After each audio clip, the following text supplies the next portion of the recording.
India won political freedom in 1947.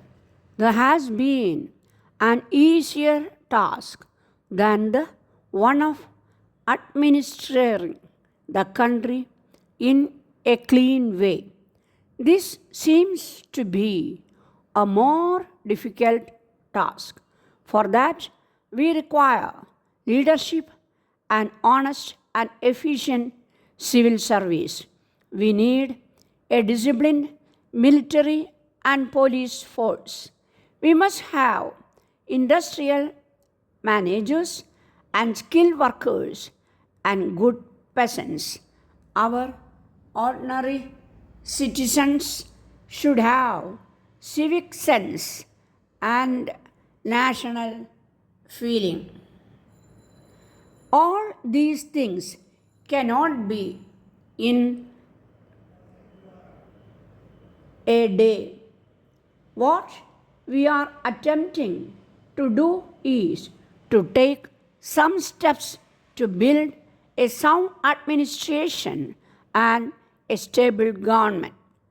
We cannot say that we are satisfied with what we have done. There are things happening in different parts of our country which make us feel sad and depressed. What is necessary is a strong sense of patriotism. It is true that we had a negative kind of patriotism, then we fought to get rid of the foreign rule, but a positive patriotism, a sense of belonging to this great country, and a feeling of comradeship are yet to come.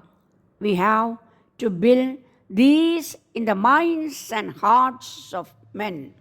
We must have an awareness of the great traditions for which this country has stood for centuries in spite of setbacks. It is our desire to have a democratic society in our country. Democracy has different sides to it. It is a political system, it is an economic approach, and it is an ethical way of life. As far as the political aspect is concerned, we have adult suffrage.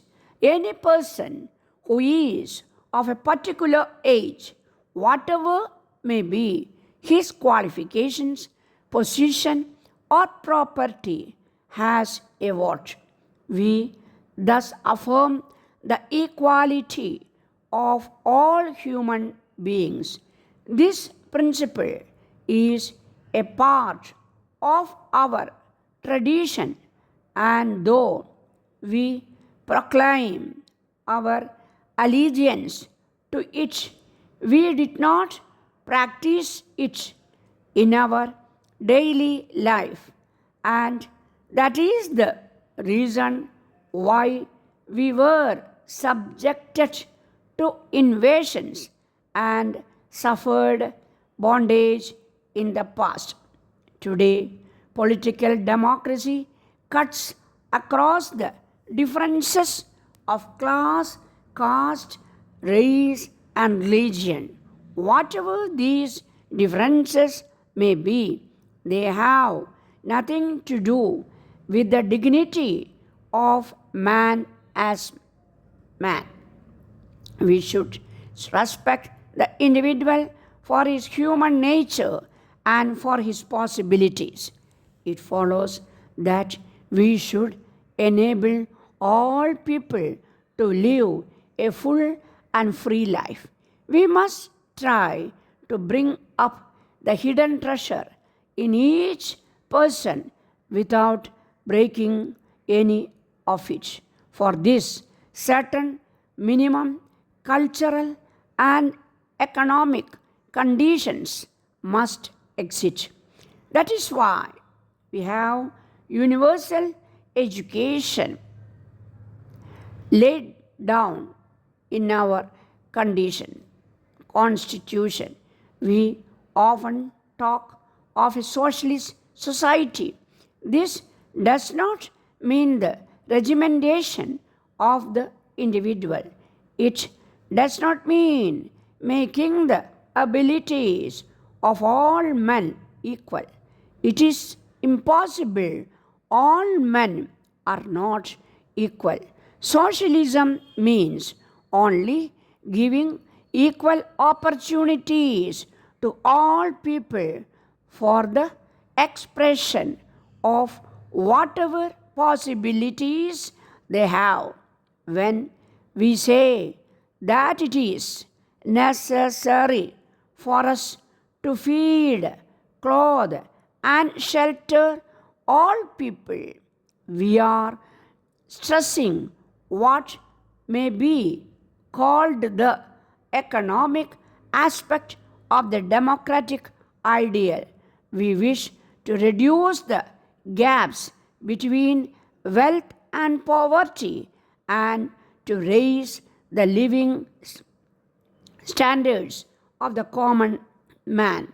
So long as there are people in our country who do not get a square meal a day and who sometimes do not have a roof over their heads and who sleep on the pavements of our cities. It is a shame to us. No man who feels for his country can be happy when he looks at this enormous misery. These are a challenge to us all. We must fight them out that we may be a civilized nation. For this purpose, we must increase our national wealth, our agricultural outputs, and our industrial production. The 5-year plans are intended to achieve these objectives. Our rural areas have been largely neglected and they have to be developed. The communist development projects aim at this rural uplift, but we have not been able to rouse the enthusiasm of the masses. The administrative machinery is rather slow, and the people must be made partners in these projects more effectively. I will not turn to the ethical aspect. It is a faith. It asks us to settle our problems peacefully by discussions and consent. Have we understood the principle that freedom means restraint? Whenever we have a quarrel, we go to direct action. We are full of anger and we have violence. By the ethical approach, we mean that every person has an element of reason and it is possible for us to appeal to it. We must remember that we may not be always right and our opponents may sometimes be right. It is our duty to understand and come to a reasonable settlement with them. It is indeed a great misfortune that for the so-called big powers, the loss of face causes more concern than the destruction of human values. There are many people who stand on prestige when the life of humanity itself is at stake.